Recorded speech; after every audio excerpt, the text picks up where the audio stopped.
Okay, everyone, we're going to get started. Thank you so much for joining us today. First, I want to wish everyone a happy and healthy new year. Only the best for 2021. And for those of you that don't know me, my name is Stacey Zerdock. I'm the Director of Communications at Coppola Insurance, and I have been for the past 16 years. And now that Coppola has joined the IBC Worldsource, and the focus for 2021 is all about strong connections, teamwork, and collaboration. I am very happy to introduce Dr. Jack Wolf to all of you. Jack started working with Coppola in 1990. He has presented at MDRT, Top of the Table International Conventions. He continues to create and present interactive and successful programs for financial advisors throughout the world, as well as provides individual strategic coaching. Today, Jack will be presenting the Search for Success, Tools for a Breakthrough Year.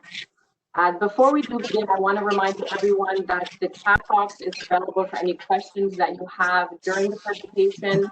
We'll be checking them as well. I will put my email address in there for any questions after the meeting. Please feel free.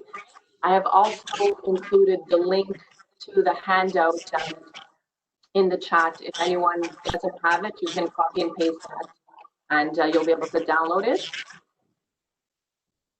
And now, without further ado, I'd like to introduce Jack Wolf. Thank you, Stacey, and thank you, Don Hart, and the wonderful folks at IDC Worldsource. And this was my first presentation to a whole new cadre of advisors.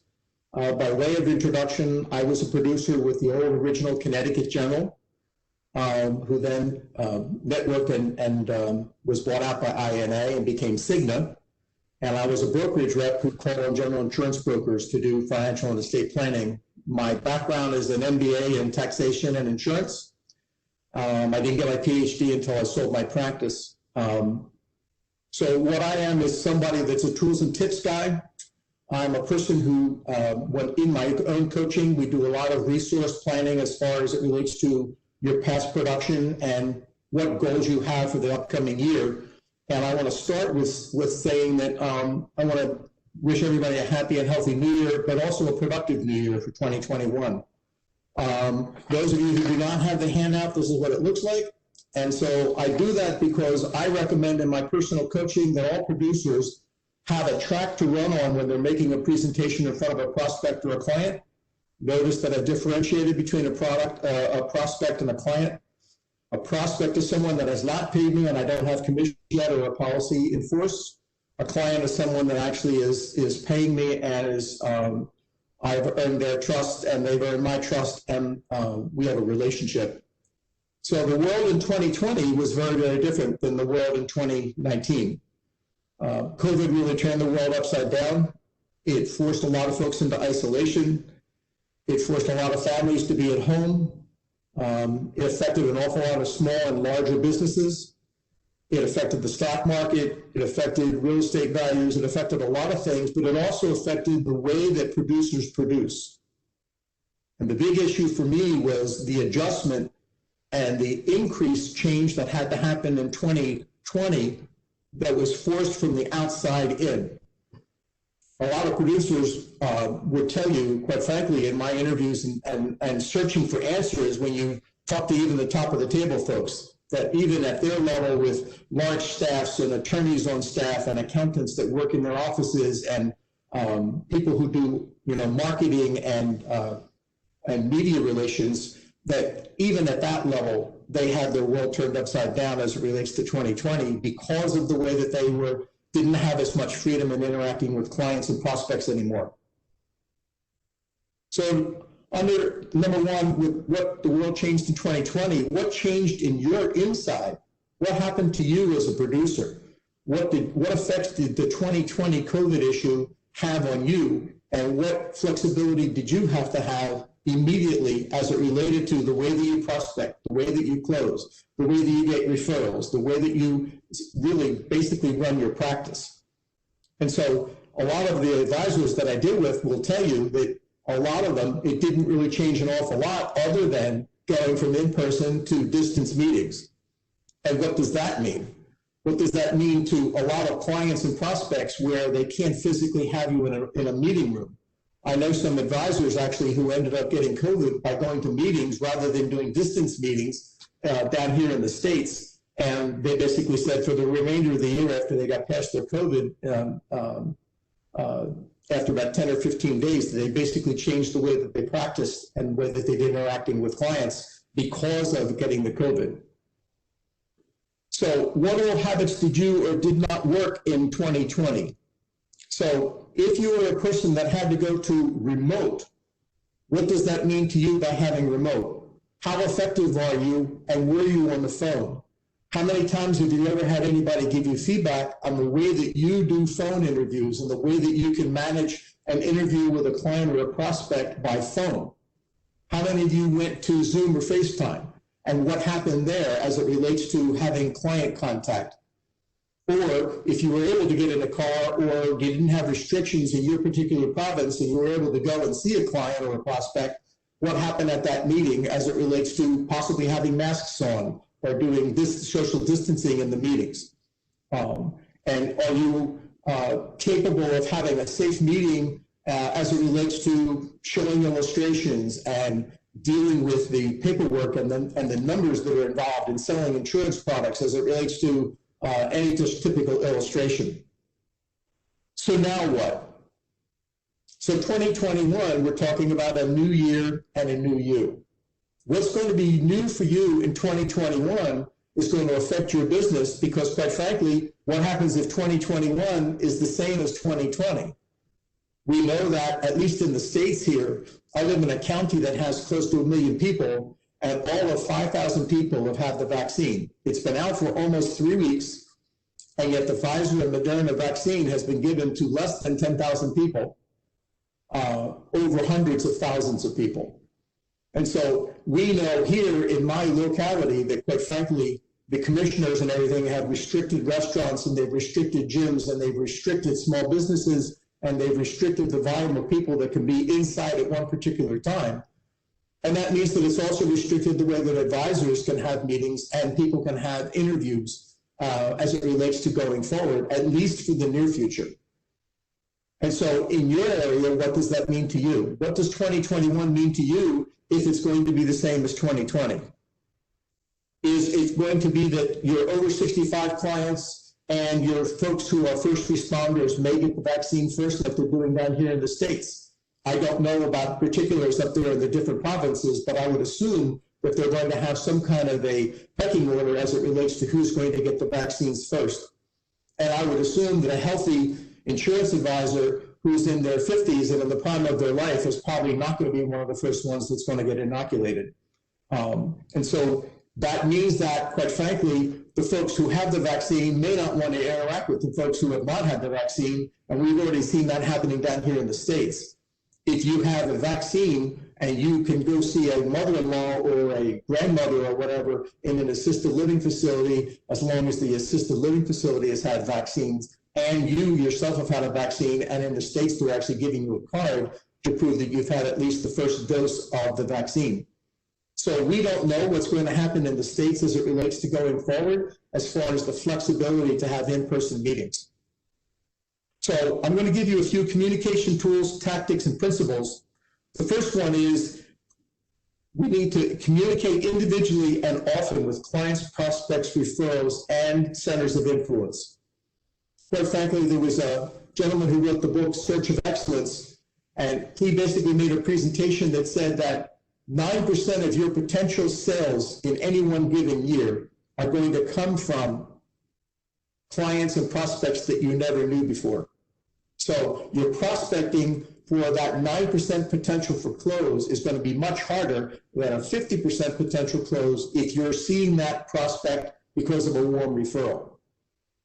So what Tom Peters always would say to his audience is, are you spending a lot of time doing 9% marketing with a 9% potential close, or are you doing any marketing with a 50% potential close because you're getting a warm referral from an existing client who referred you to somebody?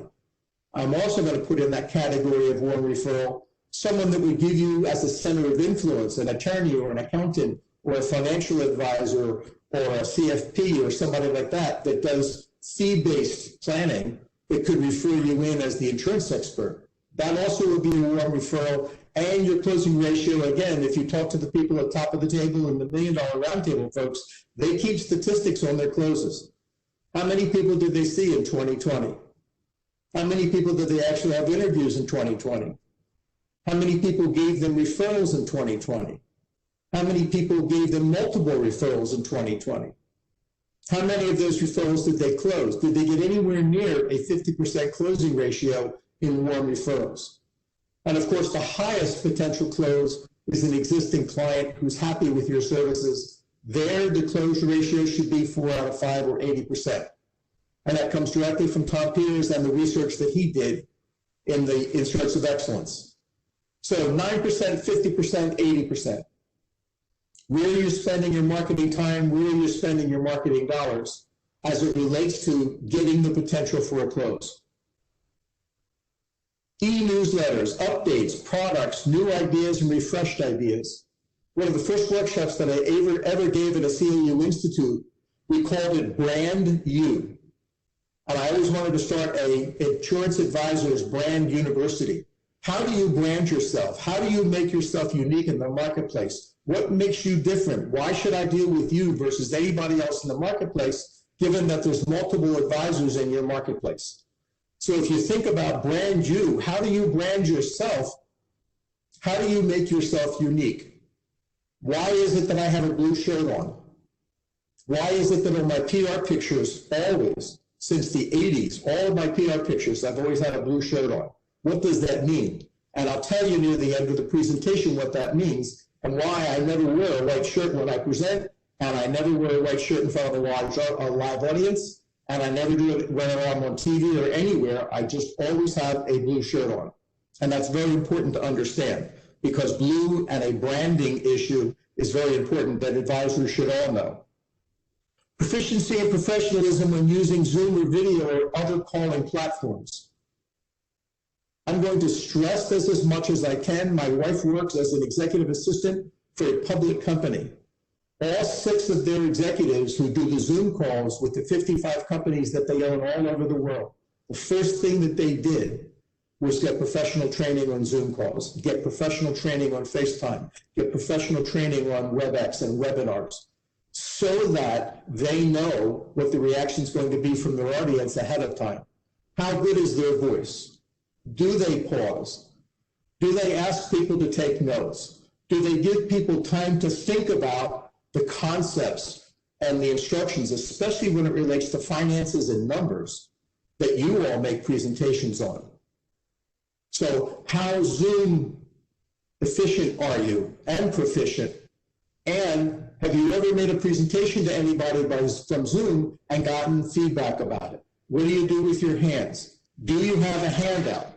Do you have a track to run on during your presentation so that all of your prospects and clients can be contained to the topics that are in that handout and in that particular order? So when I was getting my licenses back in the dark ages, back in the 70s and 80s, a gentleman by the name of Ben Feldman was still alive, and he always said ABC, always be closing. To me, I took that to always be moving the interview, going down the track toward closing, but that the always be closing to me always meant always being in rapport with the prospect or the client, always making sure that they're with me during the presentation. And if there is confusion, and if there are any questions, and if there is any complications or any confusion at all, but quite frankly, it's up to me as the facilitator of that meeting and that interaction to make sure that I'm taking time in the presentation to make sure that that confusion is taken away so that they're not stuck in their mind back on something I said 10 minutes ago. So becoming proficient in Zoom, becoming proficient in this video medium. And I want to add something here about Zoom and video. They have done research recently in 2020 and 2019 when all this WebEx and all these products came out and FaceTime and everything with Apple products and other brands, Samsung and other phone systems, that they basically realized that there are more senses that are stimulated when you can see somebody like this medium that you can all see today. When you only can hear me on the phone, you can have other, what they call local distractions. A child walking by, because remember, I'm home because of COVID as a business owner. I'm trying to run my business or my practice. Maybe I'm a manufacturer's rep. Maybe I'm a distributor of a particular product or service, and I'm doing things from home now, and I now have my children at home. I've got my spouse at home. So what does that mean to me as far as distractions? It also means that I can have instantaneous disengagement from you as a presenter because you wouldn't even know because you don't have the video. So the recommendations that I'm making to all professionals is become very proficient in this medium. If you look what's behind me, you don't want to have a wall more than 10 feet behind you. You want to have the area closed in so it doesn't look like infinity, like you're sitting in a large room or a hallway. You want to have the wall close to you. Notice the colors on my wall. Notice that there's a Remington up on the top of one bookcase, and behind me here on the right is a bronze of a group of wolves, which is my last name, just to keep the brand local. And also there's a lot of blue and gray hue in the pictures and the wall behind me. And what does that mean as it relates to keeping your attention during the presentation? So it's very important to become very proficient in the environment in which you're making a presentation, because now you're making a presentation from a distance. Now you're not in person with them. Now you have to contain that person to want to be in relationship with you and keep their attention when you're not physically in front of them. And that's very important to understand.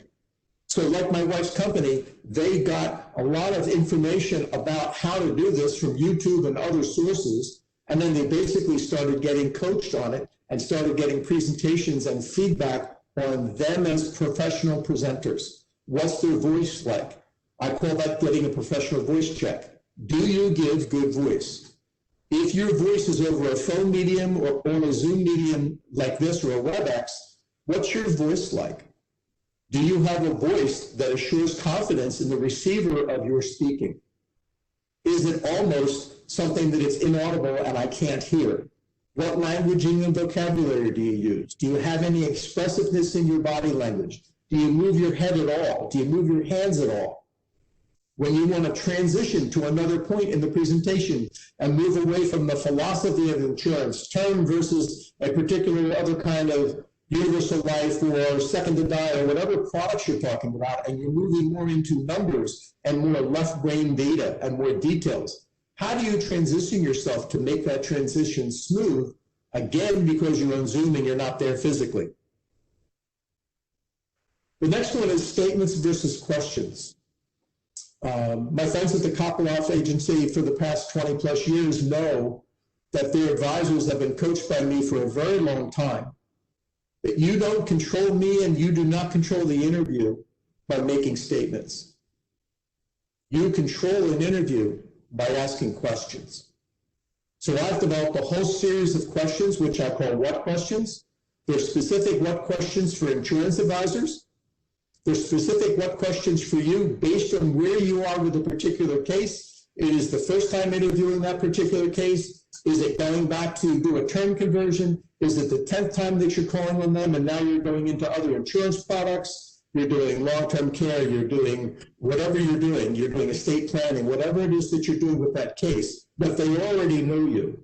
There's a whole other series of what questions there that relate to asking that client or that prospect these what questions to control the interview.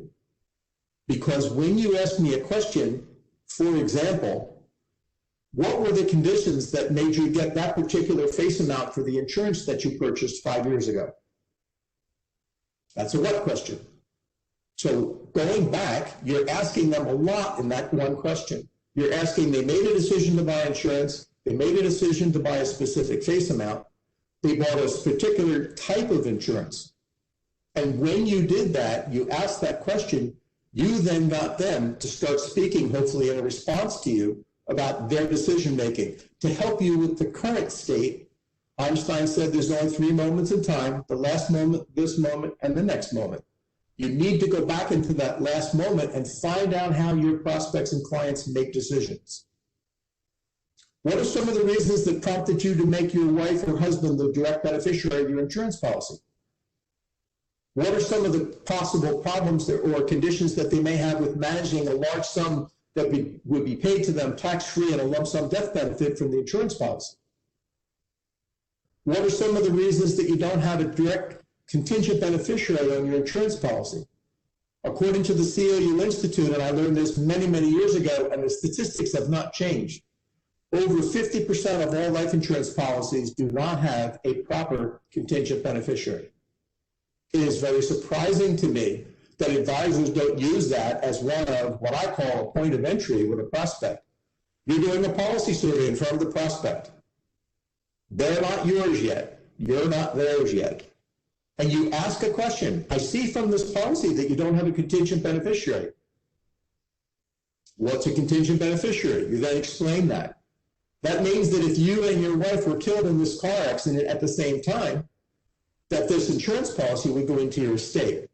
There is no direct contingent beneficiary. There's no planning for your minor children. There's no one that's going to directly receive this as wards for your children and potential trustees for the money from an investment standpoint, making sure they get the right education, making sure that they have proper housing and healthcare, et cetera, et cetera.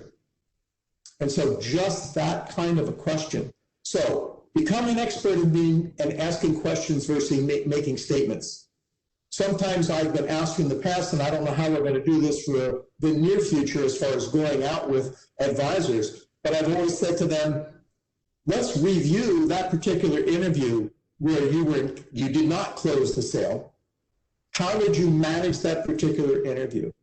And in finding out from the advisor, let's dissect this particular interview with this particular prospect. You'll find that in most instances, they attempted to control that meeting, that interview, that interaction with that other prospect by making a lot of statements. They made statements about the insurance company. They made statements about the financial stability of the insurance company and who they are and their background, et cetera. But less than 1 out of 5 statements became a question. They just kept making statements. And so the prospect basically doesn't have to respond to a statement because you're making a fait accompli statement rather than asking a question. So questions are always important. Just become an expert in questions. Through Don and others, we can start having a conversation about getting these what questions to you. I think that they're very powerful. They will assist you. There's questions there for term conversions. There's questions there with different kinds of insurance, term versus whole life versus UL versus par versus non-par versus second to die, et cetera, et cetera. And it all revolves around managing the interview process. The next part of my handout today talks about the I-U-We concept. In my world, I am the I, and I have to take care of myself physically, mentally, emotionally, and spiritually, or my self-esteem. And if I feel sick physically, I feel sick mentally, and I'm kind of in a fog because of COVID and other issues, and I had a rough year last year, whatever.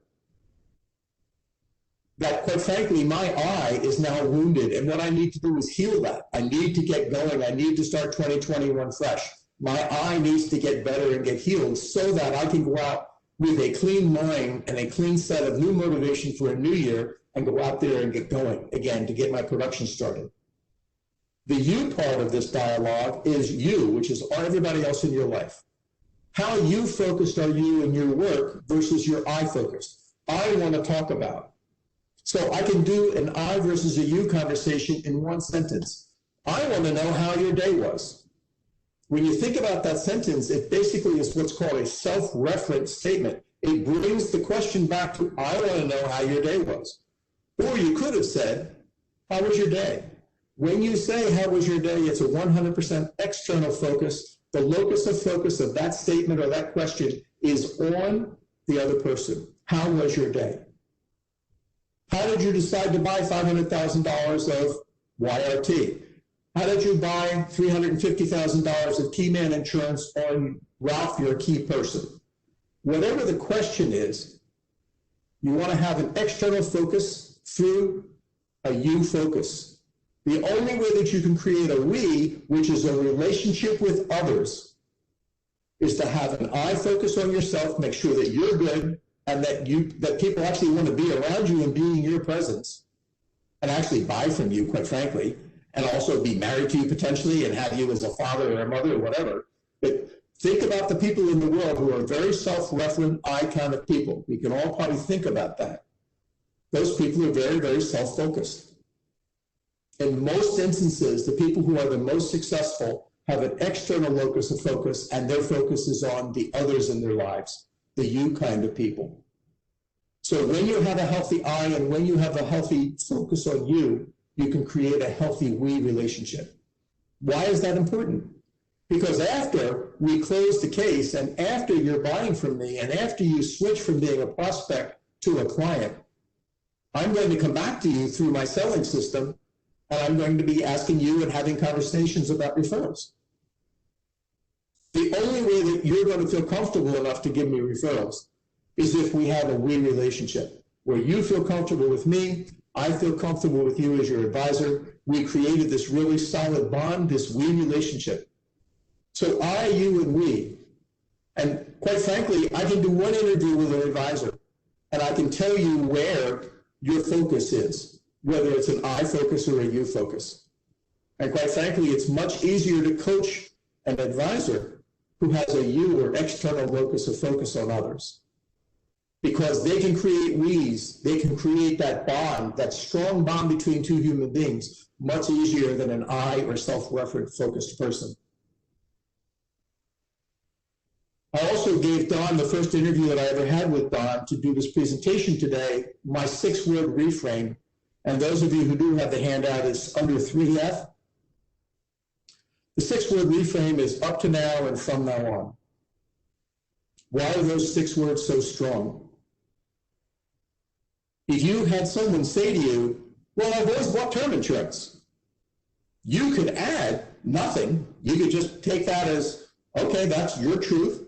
I guess we're going to have a conversation about more term insurance, or an upgrade on your term insurance, or a new policy of term insurance, because actuarially, you're now in preferred risk and you can now have a lower premium, whatever it is that you would say at that moment. Or you could say, that's right, you've purchased term insurance up to now. Well, you've had a problem closing that prospect up to now. Or you haven't been able to find a company to underwrite you because of your health conditions up to now. So up to now is something that you can use in your personal and professional life. When I make presentations for sales leaders, it's a banner that's 15 feet wide and 1.5 foot high letters. And those 3 words on the wall for the first half day are up to now.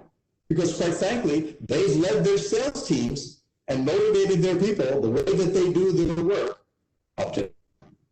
You can do the same thing. This is how I've paid attention to my health up to now. This is how I sold insurance up to now. And then 2020 came crashing down on everybody. So up to now is a moment in time that you can actually have your prospects and your clients stop that thinking that they're going to have that same thinking in the next moment. It's just an up to now moment. And the last part of the reframe is even more powerful: from now on. So from now on means, what are you going to be doing about your life from now on? What are you going to be doing as far as an advisor servicing you from now on? Up to now, you haven't been giving me any prospects or any referrals. Hopefully, if we have a good conversation, you'll be able to start thinking about some of your friends and associates in the world, and you'll start giving me referrals from now on. So think about how you could use this in your personal and professional life. I've had a problem, Daddy, with math up to now. Let's see how we can solve this so you can have an easier time with math from now on. So up to now and from now on can be a 6-word reframe that can help you everywhere in your life, personally and professionally. I haven't been able to break through $250,000 of premium up to now. What do I have to do? What coaching do I need? What prospecting services do I need? How can I remarket my brand you? How can I market myself so that I can have that breakthrough in 2021 from now on, and never again go below that particular level? So what's your level? It's only your level up to now. What do you want your level to be from now on? Is a much better question to ask an advisor, because the past is just the past. It's the moment in your life that you have absolutely no control over. There was actually a wonderful book called Shad Hemstetter wrote a book. He's a psychologist. He's now retired at the University of Arizona. And he wrote a book called What to Say When You're Talking to Yourself. And what he said in there is that 70% plus of all of our self-talk and all of our thinking are about moments that are already in the past. I shoulda, coulda, woulda. I should have done that with a prospect. I should have done this. I could have done that. I could have closed that case. I should have gotten a referral from them. I should have done this with my practice in 2020. And what he basically said was, we spend 70% of our mental energy, and in most instances, our dreams, by the way, in the past moments. Most instances, if you look at the psychology world, it'll tell you that most of us do not have a lot of dreams about future self. We don't dream about ourselves when we're 20 years older from now. We don't dream about what our health is going to be 20 years from now. We don't dream about those kinds of things. Whenever we dream during our waking hours. So think through how you can possibly start using up to now and from now on going forward as a 6-word reframe. Number 4, this is a very T1 for me in my base core coaching. I want to find out what type of advisor you are. Are you in a have to state or a choose to state? So I have to get up and I have to go to work and I have to sell insurance and I have to make a living and I have to call on that client that I don't like and I have to try to give some referrals and I have to do some term conversions this year because I've got a lot of term on the books. I have to. Or I choose to. Think how powerful it is in a shift in your mind, shifting from I have to do something to I'm choosing to do something. So I choose to get up. I choose to work my book. I choose to go out and get referrals. I choose to go out and get more centers of influence. I choose to go out and upgrade the quality of each one of my cases so that my average premium is higher. I choose to. And when you switch from have to state to choose to state, you're going to gain much more accountability. Always remember, I learned this from Jack Canfield, the chicken soup guy. It was great. I was one of his trainers for a couple of years back in the 80s. He always had the audience, 500 people in a weekend. He would have them point at each other. They would have blamed somebody in their life for their lack of production or blame them for their health or blame somebody. And he always said, isn't this interesting? You point your finger at somebody, and we were created having those 3 fingers of accountability coming back toward ourselves. So he always used to end that piece on accountability, that little module, that 10 minutes of your life that can have such a huge impact, by saying that we as human beings are 3 times more accountable than anybody that we want to blame, or the circumstances, or the government, or COVID, or the economy, or the stock market, or whatever. So if I'm in that choose to state, I become way more accountable. If you look at 4C, it's a blank line. I want you to fill this in, and anybody that doesn't have the handout, just write these words down. Get to. G-E-T-T-O. The most powerful way to stay in a get-to state. So I get to get up. I get to go out and get prospects. I get to go out and get centers of influence. I get to go out and close that term conversion. I get to go out and get professional coaching. I get to go out and maybe if I'm a large producer in the network, I need to maybe this year decide about getting some administrative help. And maybe somebody that can be somebody that I can actually hand smaller cases to and do some service work for me while they're learning the business. So I can mentor somebody.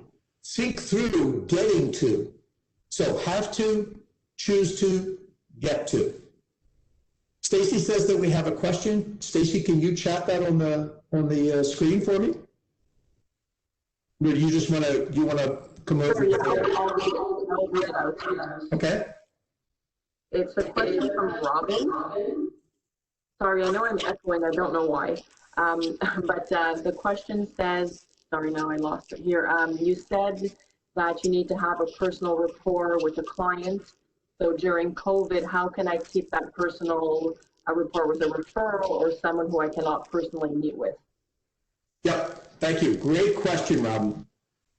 When you have a change in the world and COVID is so active and is going to stay for a while, they're telling the advisors, the CLU institutes in Philadelphia, where I'm a member of their faculty, and the $1 Million Roundtable and all of the big conferences are now planning their 2021 conferences to be remote. The largest training organization in the world is the Association for Talent Development, ATD. They have 15 to 20,000 trainers and training directors from all over the world that come normally to Orlando or Las Vegas or some big venue. And they already know that they're planning 2021 virtual. So the larger organizations are planning 2021. So to answer your question, how do you keep rapport? You have meetings, except they're virtual, because the world is basically getting used to it. I mean, my granddaughters at 13 were way more versed in FaceTime and Zoom than I ever was, because that's the way that they communicate. Yes, they use Snapchat, and yes, they use other mediums. And by the way, I was told recently that Facebook is for people over 30. Pop up. Nobody uses Facebook that's under 30 anymore. So I got duly corrected on that. But all of the communication, quite frankly, going forward, the way that you keep the relationship going is absolutely make yourself an expert in other mediums of communication. We're going to talk about that in number 5 in my handout. We're going to get to how do you keep in contact with people. But quite frankly, you need what I call touch points. They used to call them dripping on people. I never liked that term. I call them touch points. So you're touching a person in different mediums, different ways to get a hold of people so that your brand is staying in front of them and staying on the top of the table. Don made a comment the other day that there was a LIMRA study that 40% of Canadians, if they were asked to buy insurance, they would buy insurance and say yes. Think about that statistic, 40% of Canadians. If they were asked by an agent or advisor to buy insurance, they would buy. It was a staggering statistic for me. I'll never forget it. So let's move on. Number 5. I want to give a differentiation with producers between have to, I'm sorry, go ahead, Stacy. Yeah, so we have two similar questions actually about how to meet with older clients who are not familiar with virtual or remote, and the same with senior clients. So two the same questions. Okay. I had an advisor here in the States asked that same question, and he was very successful with getting the clients who were elderly and not Zoom versed.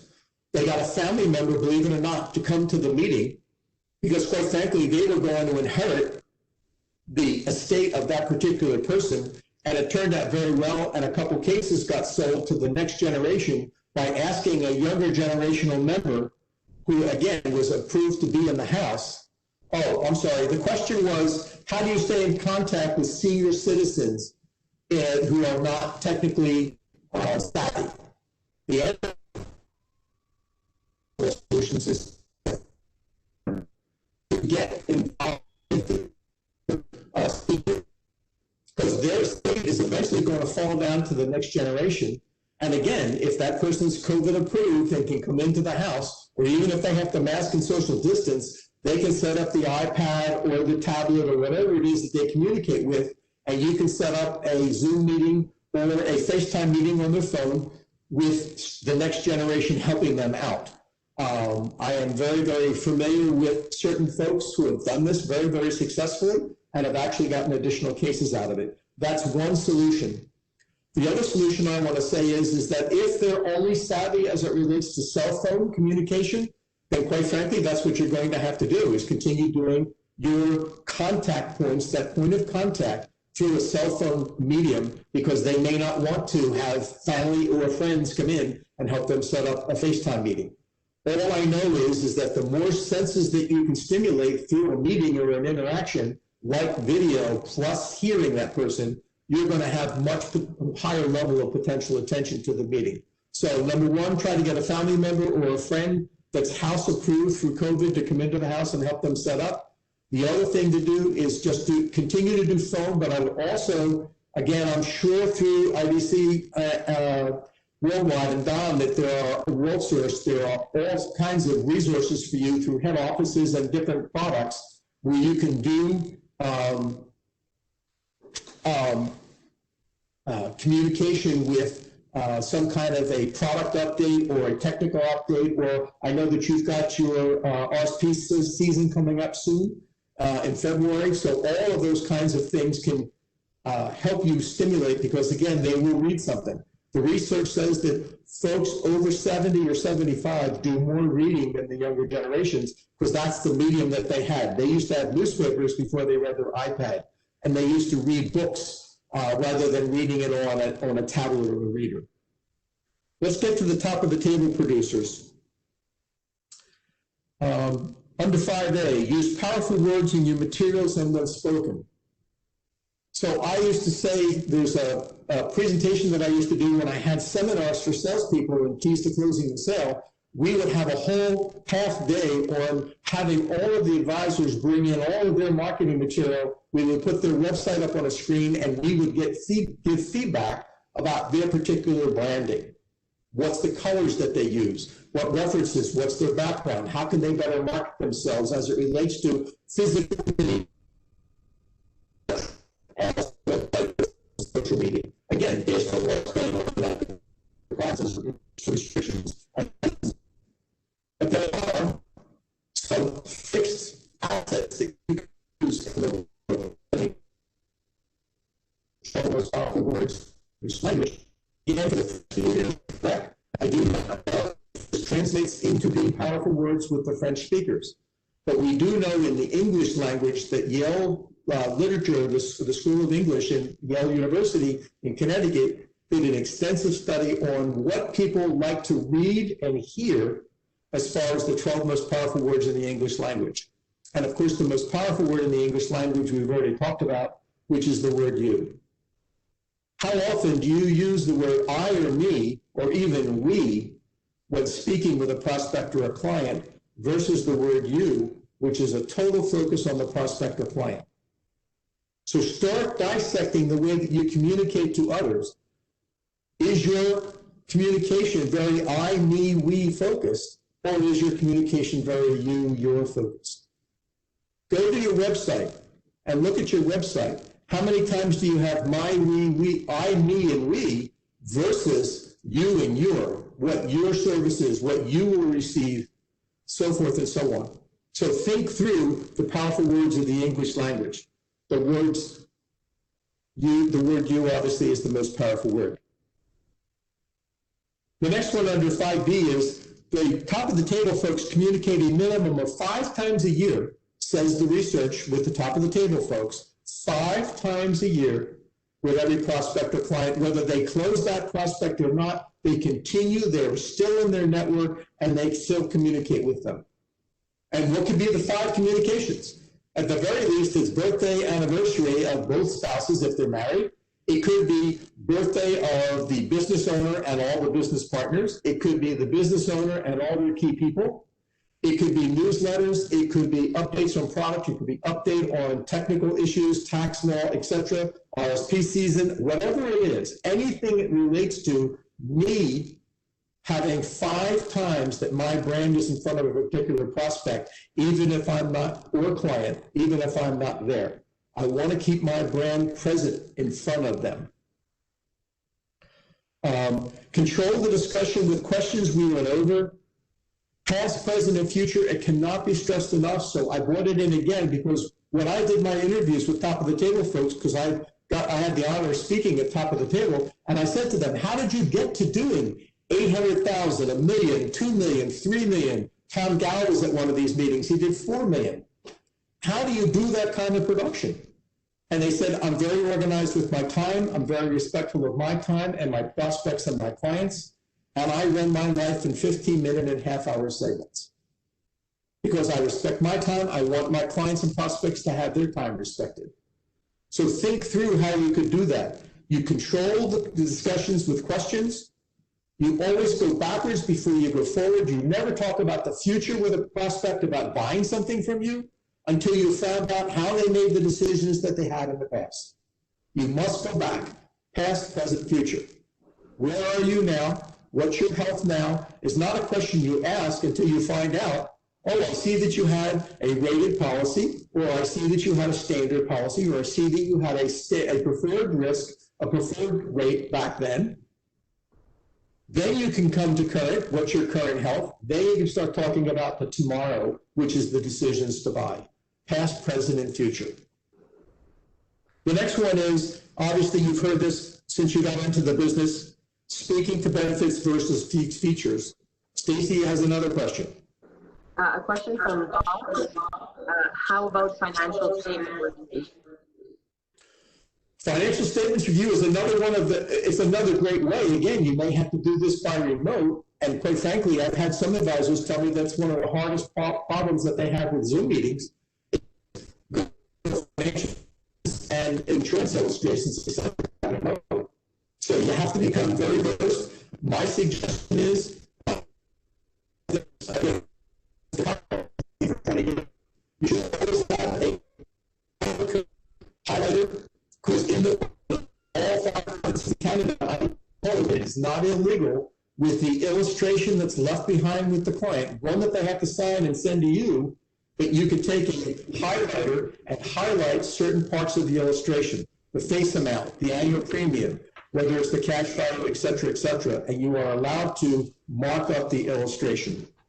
So that's one way to get through lots of financial data. The next one is read current sales and marketing books. I've been told by 2 different people I have faith in that are very, very successful salespeople. They said the best book that they read in 2020 was a book called They Ask, You Answer by Marcus Sheridan.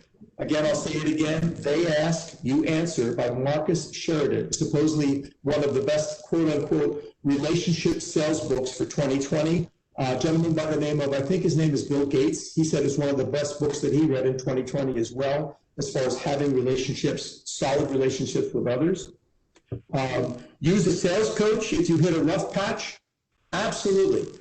If you continue to do more of what you're doing, you're going to continue to have more of what you have. It's one of my favorite sayings. Another one of my favorite sayings is, if you don't go 100%, don't go at all. If you know that you've hit a production wall, and if you knew that 2020 was hard for you, and that 2021 is going to be possibly challenging for you, again, up to now, what you want to do is get some outside help. I call it my personal board of directors. And so I constantly get coached so that we can have an ongoing forward. Every presentation that I ever make, I get feedback from numerous people about what they liked and what they could do better. You can put these terms down, like best, next time. What did you like best about this presentation? And what would you want me to do different next time? Liked best, next time. Any of you who do seminar selling, when's the last time you had a coach come into the back of the room or get on Zoom with your presentation and watch your presentation? An insurance company in the States had me work with a particular person who did nothing but seminar selling with long-term care product. And that's all he did. And he did hundreds and hundreds of thousands of dollars of premium with an average premium of less than $5,000 a year, by the way. And what he did was seminar selling to seniors for long-term care. And the first thing that we did was upgrade his entire presentation. We talked about things like the color blue, which we're going to talk about in a minute. But all of those things. Okay, I'm being told by Stacy through chat that we're having problems with the sound. I apologize. I don't know why. It seems to be coming through here clear. Sorry about that. The next one is 5G. 4% of all salespeople have written goals. Think about that statistic. The American Marketing Association did a numerous study for years and just asked very successful people, do you have written goals? And if so, do you work a plan and plan your work? And less than 4% of all people who do selling for a living and marketing for a living have written goals. So do you have a goal for 2021? Is it in writing? Is it believable? Is it attainable? Do you have what I call a POA, or a plan of action?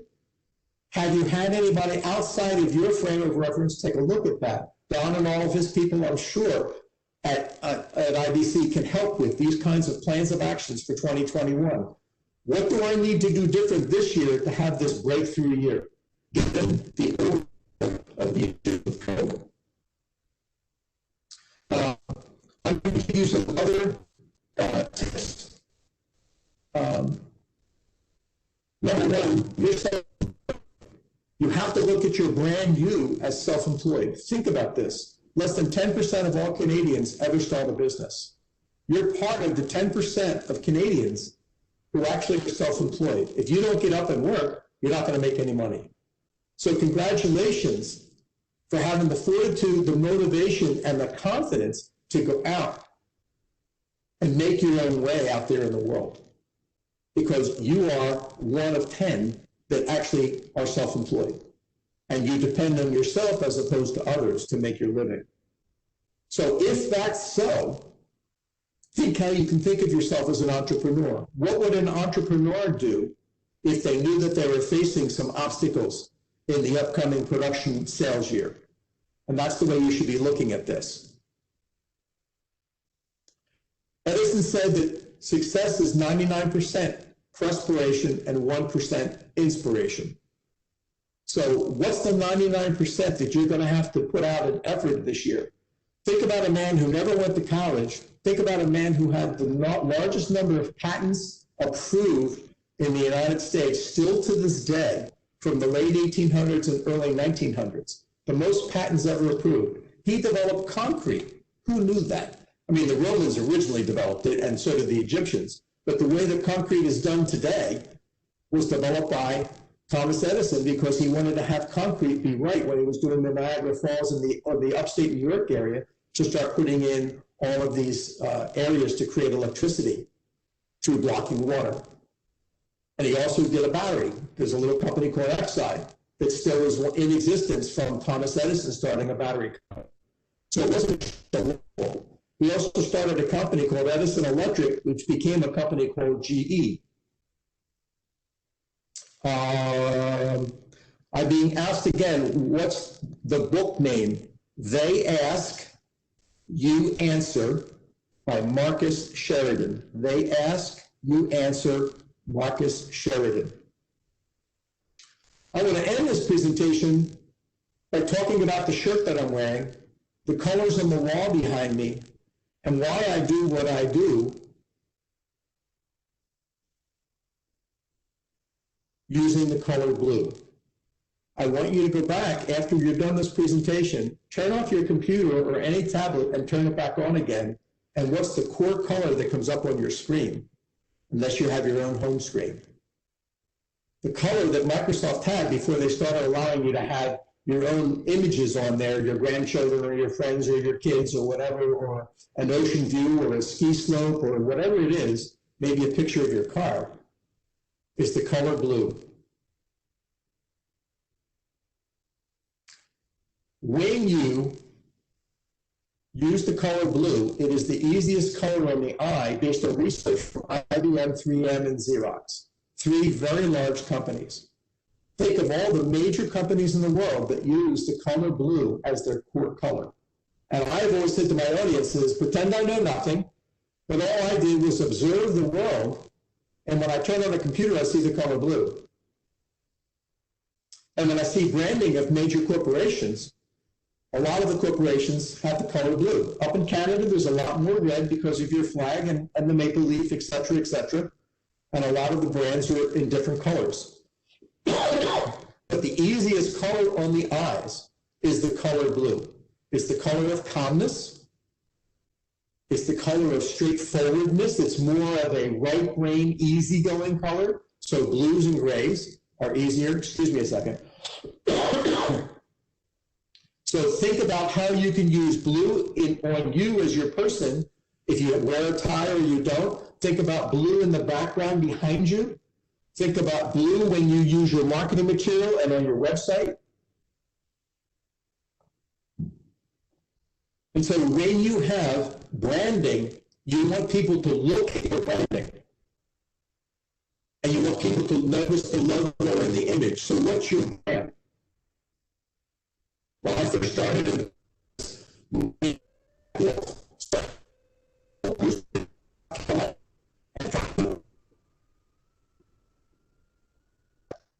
and I asked for permission to use and brand my brand as a speaker to the Wolfman because it is my name.